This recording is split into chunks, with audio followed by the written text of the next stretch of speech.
Kalau anak seusia dia, mungkin rasanya lebih gurih. Ucap Sumanto setelah melihat anak usia 12 tahun melintas di depannya. Ialah Sumanto. Siapa tak kenal namanya? Pada Januari 2003, Sumanto mengejutkan negeri dengan kasusnya. Setelah memijat Sumanto, suami saya menghilang. Padahal sudah dicari kemana-mana. Sampai orang-orang pintar saya kerahkan untuk mencari. Worldwide Production present.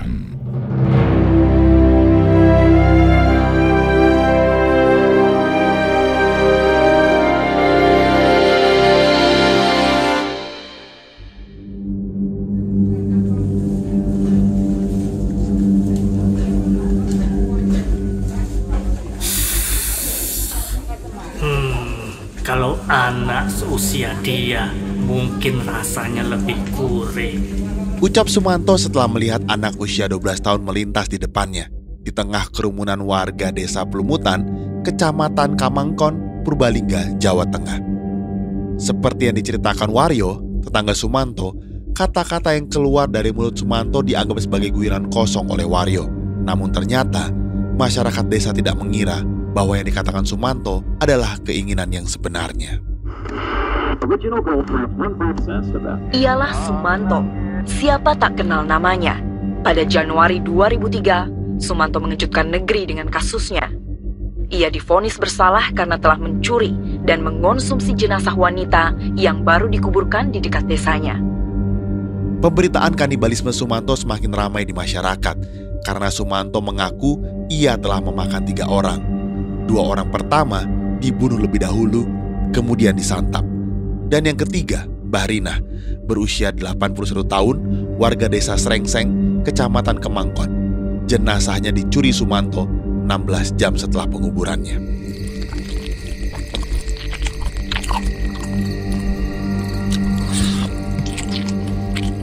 Menyantap daging manusia sudah menjadi kebutuhan Sumanto semenjak ia menimba ilmu sesat untuk memperoleh kesaktian dari gurunya yang bernama Taslim.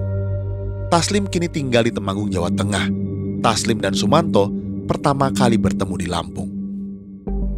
Menurut pengakuan Sumanto, sang guru mengajarkan agar ilmunya menjadi semakin hebat, ia harus memakan 7 orang. Saat ini, Sumanto sudah memakan 3 orang.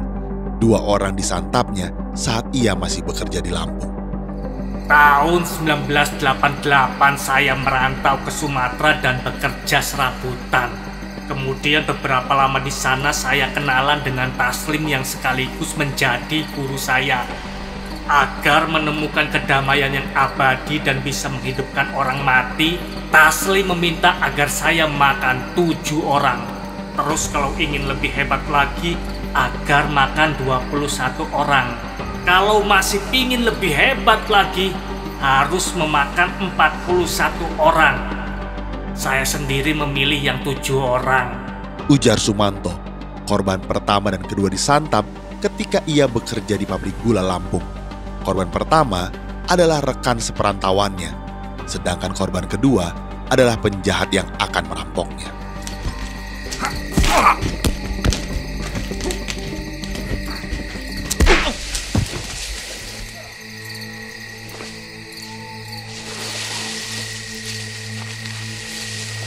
Setelah korban dibunuh, mayatnya diseret ke tengah perkebunan. Sebelum disantap, korban dikuliti terlebih dahulu. 1 orang mayat dihabiskan dalam waktu sehari semalam, hanya disisakan tulang dan organ dalam, lalu dibiarkan membusuk di tengah rimbunnya pohon tebu. Saya hanya mengambil kemaluan orang tersebut untuk dijadikan jimat. Sampai saat ini masih tersimpan. Ujar Sumanto tanpa merasa berdosa. Sebenarnya mayat Mbah Rina akan dihabiskan malam itu. Tapi hari sudah keburu siang. Setelah terdengar azan subuh, saya bungkus kembali dengan karung, lalu saya kubur di depan rumah, takut ketahuan orang. Tujuan Sumanto memakan daging mayat Mbah Rina adalah agar arwahnya bisa hidup kembali. Berdasarkan pengakuannya, saat ini Mbah Rina hidup di dalam tubuh Sumanto. Menurut Sumanto, rasa daging manusia tidak enak, berbau menyengat, dan terlalu banyak lemak. Lebih enak rasa daging anjing tikus, atau kucing. Namun, setelah Sumanto memakan daging manusia, hatinya menjadi lebih tentram. Daging Bahrina ternyata tidak hanya dinikmati oleh Sumanto. Ayah Sumanto yang bernama Mulyo Wikarta yang tinggal di belakang rumah Sumanto juga diberi daging yang telah disate sebanyak 7 potong. Saya bilang ini daging kambing yang sudah dimasak dan Bapak menerimanya kemudian memakannya. Rumah Sumanto kini menjadi tontonan orang dari luar daerah. Mereka penasaran dengan kehidupan sang kanibal yang menggegerkan warga Purbalingga. Bau bangkai tercium dari lingkungan rumah Sumanto. Setiap orang yang datang terpaksa harus menutup hidung rapat-rapat. Bahkan, tidak sedikit penduduk desa lain yang muntah-muntah setelah menghirup aroma tak sedap dari sekitar rumah Sumanto. Orang dari luar desa banyak yang penasaran ingin melihat Sumanto. Namun berbeda dengan sikap dari tetangga dekat Sumanto, mereka kini mengungsi di rumah saudaranya, jauh dari desa Pelumutan. Mereka takut hidup berdekatan dengan rumah tersangka yang menyimpan berbagai peristiwa misteri yang mengerikan dan sadis. Tempat tinggal Sumanto sebenarnya tidak layak disebut sebagai rumah karena hanya berupa gubuk yang terbuat dari anyaman bambu beratap rumbia ukuran 2 x 3,5 meter dan berlantai tanah. Lantai tanah tersebut sangat berguna untuk menyimpan benda-benda tidak layak yang menurut Sumanto memiliki daya magis untuk menenteramkan hidupnya. Hubungan Sumanto dengan ayah kandungnya tidak harmonis sudah sejak lama. Bahkan, ibu kandung Sumanto pun sudah lama tidak hidup bersama layaknya keluarga. Ia memilih pulang ke rumah orang tuanya. Ibunya tidak betah hidup bersama Sumanto dan ayahnya. Bahkan, dia trauma karena pernah diancam akan dibunuh oleh Sumanto. Ayah Sumanto sebenarnya mengetahui kelakuan Sumanto yang ganjil, tetapi ia tidak berani bercerita kepada tetangga sekitar. Ayah dan anak tersebut lebih memilih hidup menyendiri dan menutup diri dari pergaulan. Tetangga dekat pun tidak mengetahui peristiwa Sumanto, sebab siapapun tidak diperbolehkan untuk datang bertamu ke rumah Sumanto.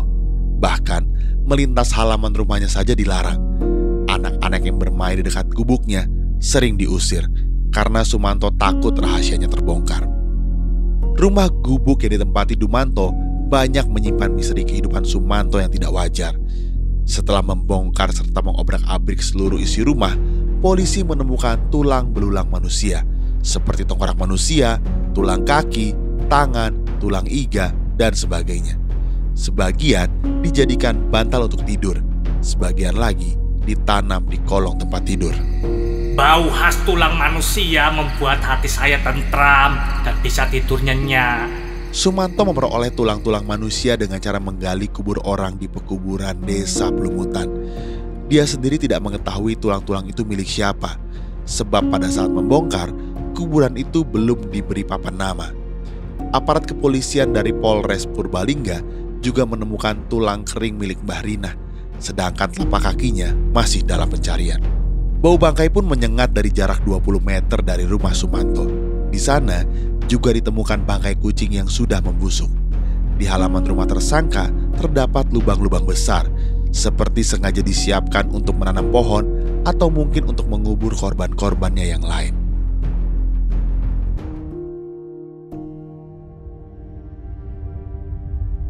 Polisi juga menemukan sarung dan celana panjang, namun benda itu bukan milik Sumanto.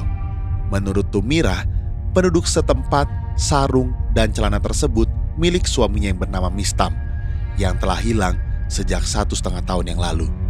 Mistam adalah tukang pijat, teman dekat Sumanto. Polres Purbalingga kini sedang menelusuri jejak Mistam, tukang pijat tunanetra itu.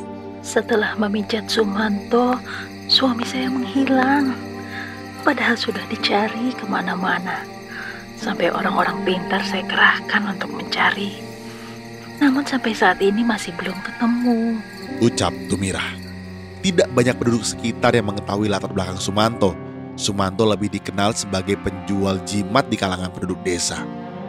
Bertahun-tahun dia tinggal di luar desa, katanya merantau di Lampung.